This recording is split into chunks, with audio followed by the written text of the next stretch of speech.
our split thickness flap preparation? Yes, I do reflect my split thickness flap into this area. So we are going to merge this vertical incision with my horizontal incision. So you're going to see how nicely and beautifully I connect this vertical incision with my horizontal incision. So everything should be in split thickness.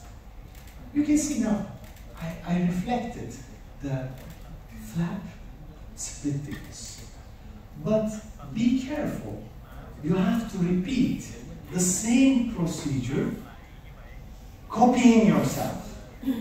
You have to start from the distal line angle of this neighboring tooth, make a horizontal incision, and after this, do you remember what I did around tooth? I cannot do around implants. Do you remember what I did?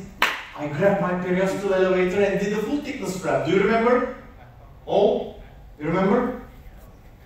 In this case, if you are touching your periosteum elevator, maybe you are going to disrupt this healthy connective tissue attachment on the implant surface and you expose the rough surface. So please, this is my one-word conclusion for this surgery. Everything should be split thickness, period.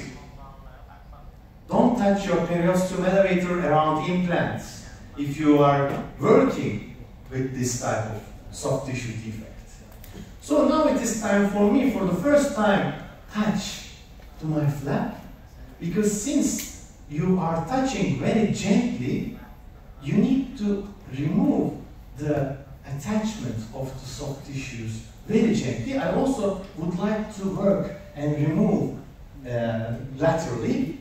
So you can see now our flap is flying towards coronal direction.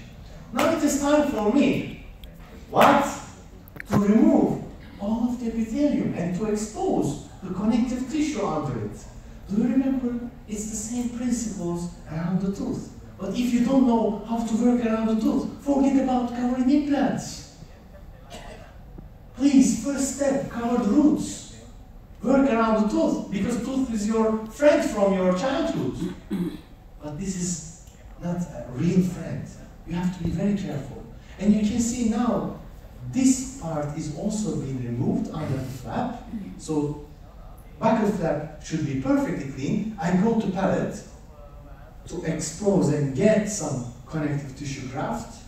And now, again, like I stabilize the mucoderm, now I'm using my resorbable suture to stabilize my connective tissue graft onto the deepithelialized exposed papilla.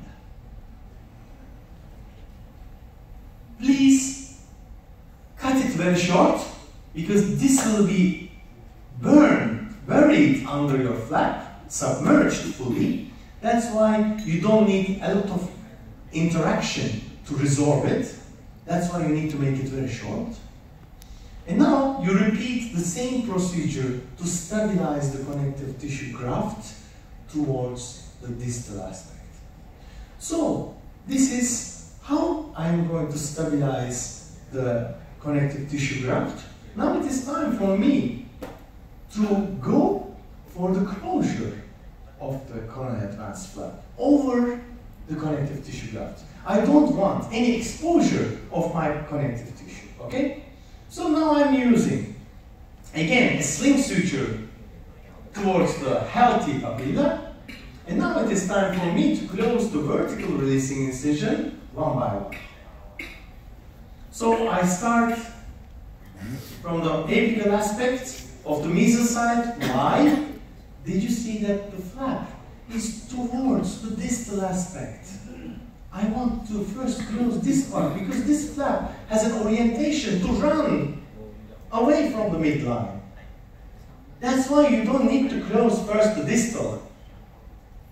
You have to evaluate your surgical area. Don't wear your horse glasses, okay? see the surgical area like you know everything.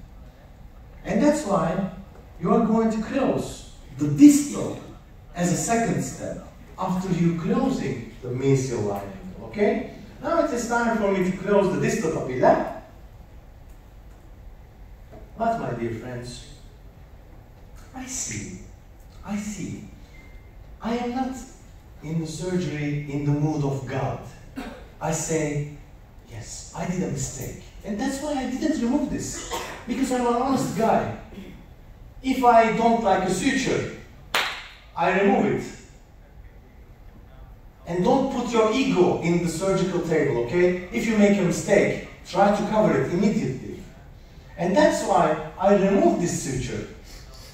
And I redone again in a proper way to be able to approximate the wound edges as the perfect one.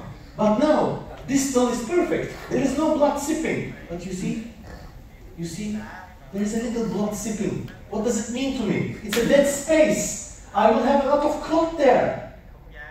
So it will not approximate the wound edges perfectly. So it means like I don't close primarily.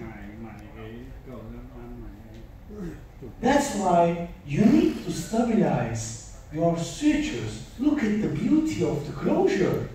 Since like if I don't see the sutures, I see maybe there is no cut. Everything closed according to the plan.